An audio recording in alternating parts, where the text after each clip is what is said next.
আমাকে I love you না বলো তাহলে আমি এখান থেকে ঝাঁপ মেরে সুইসাইড করব। তুমি সুসাইড করলেও আমি তোমাকে আই লাভ ইউ বলবো না।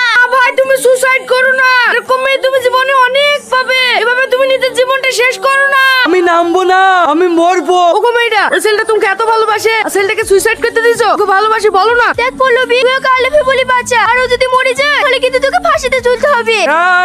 পল্লবী তুই তাড়াতাড়ি আই লাভ ইউ বলি দে।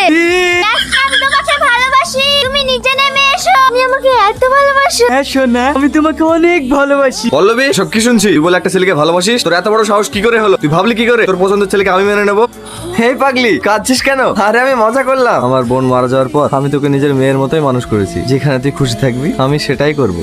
আপনার ভাগ্নিকে আমার নাতু অনেক সুখে রাখবে, ও খুব ভালো ছেলে। এর জন্যই তো আপনার বাড়িতে আজ সম্বন্ধ নিয়ে আসা। ব্যাপার এখানে তবে আপনাদের একটা কথা বলি, ছেলের কিন্তু বাবা নেই। হ্যাঁ আমি শুনেছি ছেলের বাবা নেই, কিন্তু ছেলের মাকে তো দেখতে পাচ্ছি না। না ওই মাত্র একটু বাইরে আয়। কি হলো মা, তুমি কাঁদছো কেন? তুমি কি এই মানুষটাকে চেনো? বলো না মা, একে তুই একে চিনিস? এ হচ্ছে ইয়াসিনের আব্বা, আমার স্বামী। ওগো, তুমি বিয়ে করলে চলে এসো। হ্যাঁ আমি বিয়ে করেছি, আজ তোর সাথে বিয়ে হওয়া 10 বছর হয়ে গেল। তুই আমাকে একটা সন্তানের মুখ দেখাতে পারিসনি। আমার এখন সন্তান চাই, তাই আমি বিয়ে করেছি। তুই এক্ষুনি এই বাড়ি থেকে বেরিয়ে যা। তোমার দুটো পায়ে পড়ছি, তুমি আমাকে বাড়ি থেকে বের করে দিও না। তোর কোনো কথা আমি শুনবো না, সর এখান থেকে। আমি কি করলাম? একে তাড়াতাড়ি ডাক্তারের কাছে নিয়ে যেতে হবে। এর কিছু কারণ নেই, পেশেন্ট এখন সুস্থ আছে। তবে একটা খুশির খবরও আছে, আপনার মেয়ে মা হতে চলেছে। মা তোর জ্ঞান ফিরে গেছে, এখন ঠিক আছে? তোর বাড়ি কোথায় বল না মা, আমি সেখানে পৌঁছে দিই। আমার কোনো বাড়িঘর নেই চাচা। তুই কি বলছিস? হ্যাঁ চাচা, আমার আপন মানুষ বলতে এই পৃথিবীতে কেউ নেই। কে বলেছে তোর কেউ নেই? এই চাচা তোকে আশ্রয় দেবে। আজ থেকে তুই আমার মেয়ে।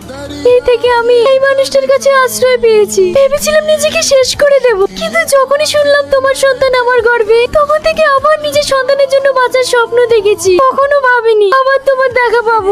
তুমি আমাকে ক্ষমা করে দাও। আমি জানি আমি অনেক ভুল করেছি, তার কোনো ক্ষমা নেই। কিন্তু তুমি আমাদের সন্তানকে নিয়ে আমাদের বাড়িতে ফিরে চলো। আমি তোমাকে কথা দিচ্ছি, আমি তোমাকে কোনোদিন কষ্ট দেবো না। বাবু, তুই এই বুড়ো বাপটাকে ক্ষমা করে দিস। আব্বা, আবার নতুন করে সুখে সংসার কর, তুমি অনেক সুখী হো। তুমি কাঁদছো কেন? কি বলেছে আমি কাঁদছি? আজ বাবার কাছ থেকে চলে যাচ্ছে তো তাই আনন্দে বুকটা ভরে যাচ্ছে। কে বলেছে মেয়ে একা যাচ্ছে? আজকের পর থেকে আমরা সবাই একসাথেই থাকবো। তুমি যদি আমাকে আই লাভ ইউ না বলো তাহলে আমি এখান থেকে ঝাঁপ মেরে সুইসাইড করব। তুমি সুসাইড করলেও আমি তোমাকে আই লাভ ইউ বলবো না। ভাই তুমি সুসাইড করো না, এরকম মেয়ে তুমি জীবনে অনেক পাবে, এভাবে তুমি নিজের জীবনটা শেষ করো না। আমি নামবো না, আমি মরবো। ওগো মেয়েটা, ওই ছেলেটা তোমাকে এত ভালোবাসে, আর ছেলেটাকে সুইসাইড করতে দিছো? ওকে ভালোবাসি বলো না। দেখ পল্লবী, তুই ওকে আই লাভ ইউ বলি বাচ্চা, আর ও যদি মরে যায় তাহলে কিন্তু তোকে